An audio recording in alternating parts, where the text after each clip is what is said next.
timing lights, followed by the flashers. Well, we're at Goodwood Festival of Speed 2019. We've got some tremendous cars here. Of course, the best of British drivers across the board.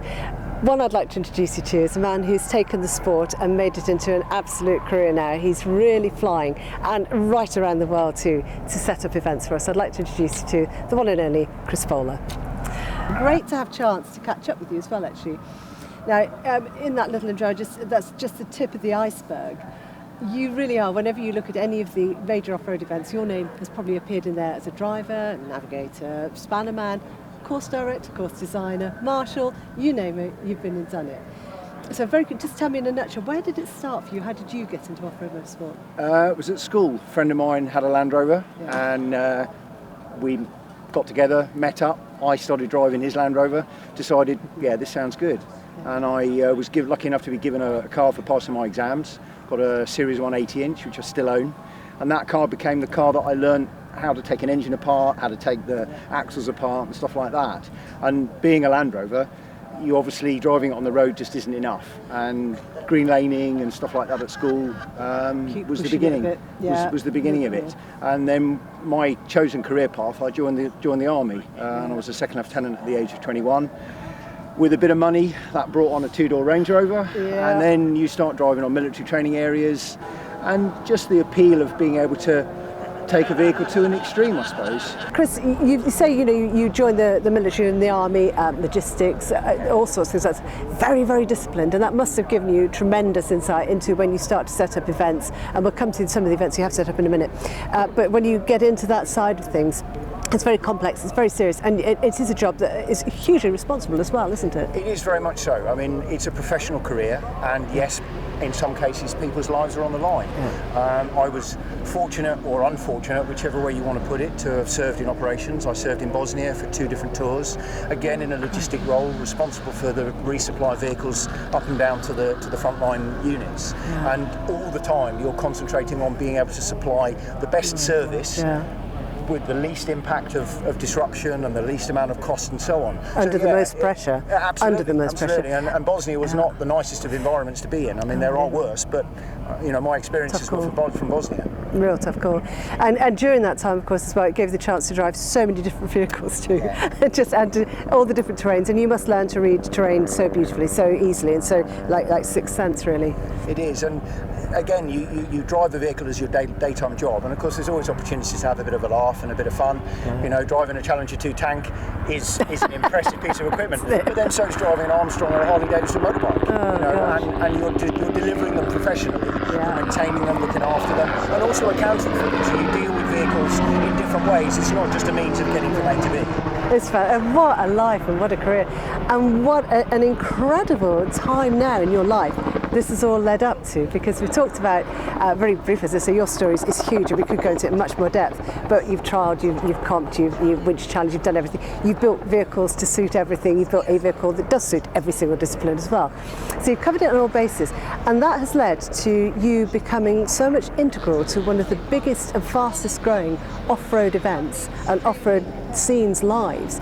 It's certainly in this country, in Europe and USA, and you're an absolute integral part of it now. Tell us more about Ultra 4. Well, Ultra 4 Europe really became something from the All-Wheel Drive Club and King of the Valleys, and it was that appeal of bringing a vehicle to compete on a course where there was no real limit, or there was no sort of end of one discipline and the beginning of another. And you mentioned about trialling, team recovery, comp safari. You're basically rolling all of those disciplines into one competitive arena, one competitive event. And it's over the years, since 2012 when King of the Valleys was around, it's made people look at the way that they've designed a vehicle, the technologies that they've used, and it has, of course, taken that from Ultra 4 in America. And again, that started as 13 guys in the desert having a day's race for a case of beer. And that's where Ultra 4 and, started. and if you meet people like JT and Dave, go, wow, it just blows your mind, doesn't it? You know. And to be fair, when it first came over here, that was working with the All-Wheel Drive Club, as you say, and Neil Whitford very much part of it. Absolutely. And Richard Crosland has just taken it and run with it right through Europe. I mean, it's absolutely storming through Europe, and now New Zealand. Absolutely. I mean, how big is this going to get? I know. Well, I mean, at the end of the day, it's the number of competitors that are coming forward.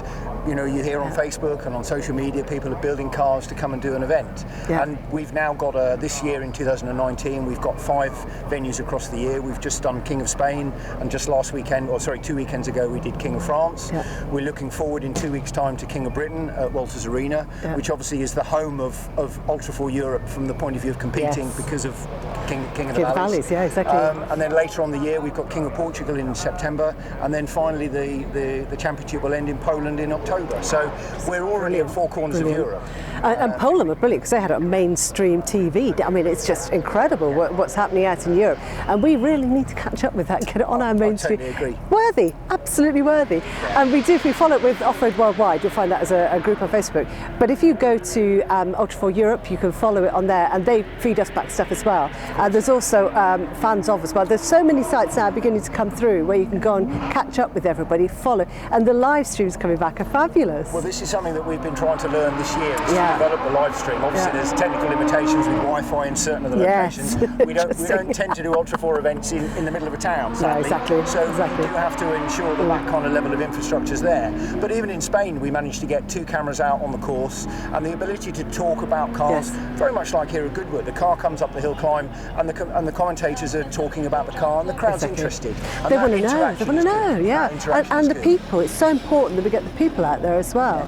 Now, Chris, as I said, we've got some of the cars coming out this afternoon. We've got the comps of cars. We've got all sorts of different off-road disciplines coming out onto the course here at Goodwood in the Britpart Off-Road Arena. You've had a little walk around the course yourself. You've seen it. As a course director, course designer for some of the biggest events off-road in the world, when you're looking at it, what are you looking for when you're going to be out there driving this afternoon? Any bits that have really made you think, we've got to approach this slightly differently? Well, ultimately the course has got to flow. It's got to flow naturally, and the problem with an off-road vehicle is Yes. it's expected to do lots of different things. Lots of different It's things, expected to go fast, it's expected to fly, it's expected to land properly, but it's also expected to turn. Fourth And dimension, isn't it? Exactly. And as the terrain changes, you want a course that is solid enough and will wear long enough to still give that variety of what you're driving over. Especially to the different cars we've got here. We've got some of the fastest in the French terrain. We've got just across the board, isn't it? The big jump in the middle, though, a beautiful, what a jump that was last year. And we've had it a couple of times. We've had a couple of Rob Butler's Eurofighters airborne. We've had Eurofighters in the air. Correct. And we've had the hill climb going with some F1s up there. It's acoustic heaven. But that is a lot harder when you take a run up to it. This year you've got a little bit more speed at it. It's quite frightening. I sort of looked over the top of the crack. I could get vertigo if I took off from here. That's quite a serious jump. It is, and the thing, people look at a jump and think, oh, it'll be able to fly that. And Yeah. the problem is the geometry of a jump is critical.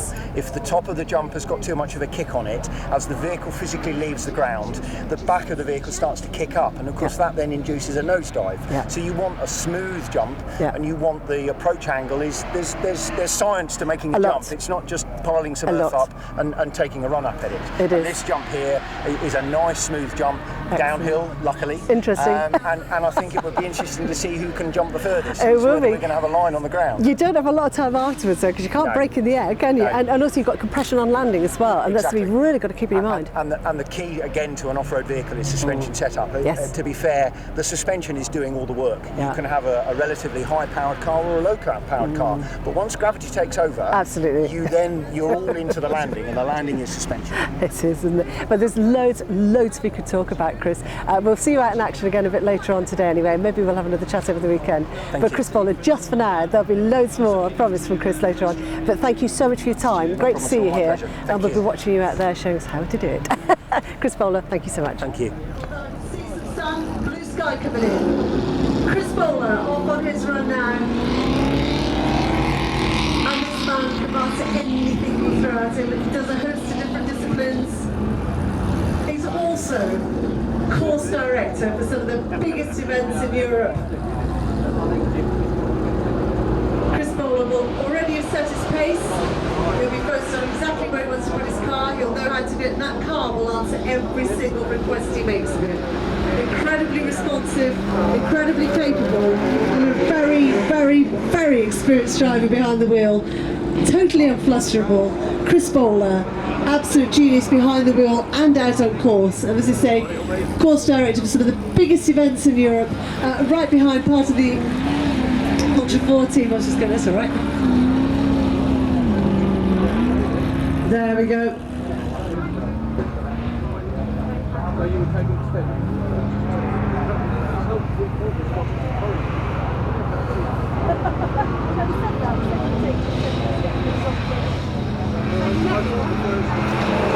So Chris Bowler, of course, now drops it down over.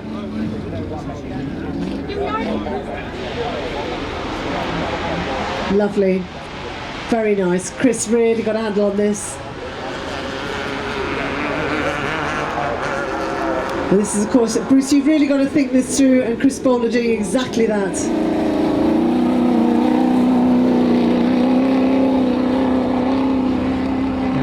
Lightning now, so the second run should be quite a bit quicker than the first runs. I think all the drivers are just fiddling their way on the first run and hoping it's going to get drier and put a real fast run in on the second run with an option there of putting an ultimate run in on the third run. We really want to get one in the bag before the last round, so I guess they're going to be pushing pretty hard on that second run round, hoping to improve on it on the third.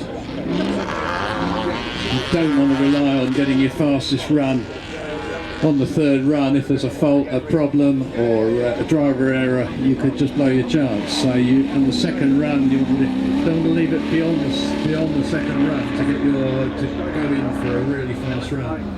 Well, Chris Bowler has on course. Jim Marsden just come back in. Jim, we saw you coming off the start line. A little lady, just a little bit of a struggle. It didn't look that easy out there on course. I hit the big go pedal and it went basically steps sideways. I thought I was going to take out the arch. No, the course has changed completely. We haven't had any cars on track for about 30 minutes, 45 minutes, and that's allowed like a top layer of slime out there. It's really difficult to cut through. I'm using a different tyre. I'd usually be running a Maxxis Trepador, but we were expecting dry weather conditions, so I put on the razors, and the razors, as you can see, we're starting to struggle to cut down through that and get down to the good stuff.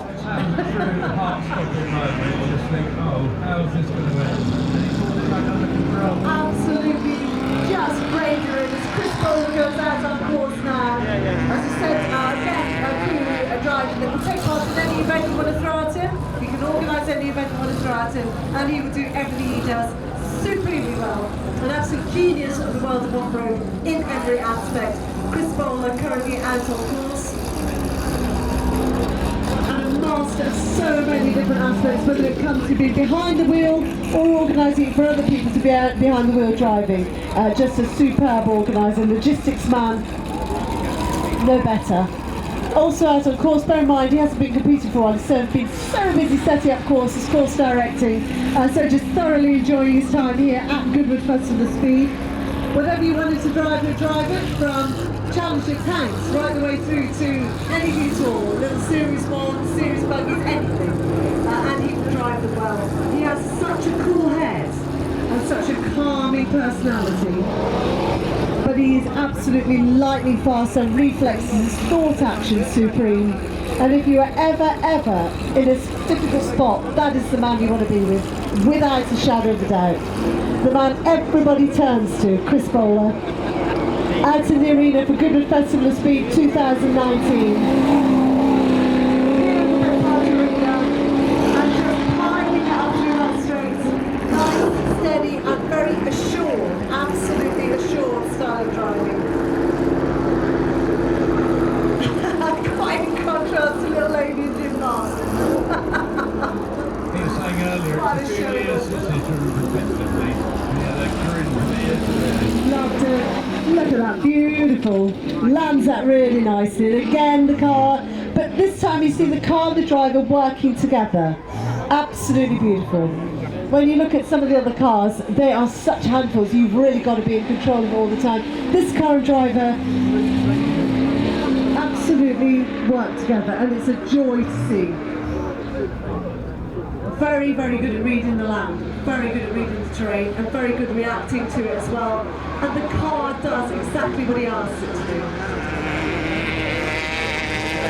Beautiful love, Chris Bowler. Chris Bowler, they're in the arena for Goodwood Festival of Speed 2019.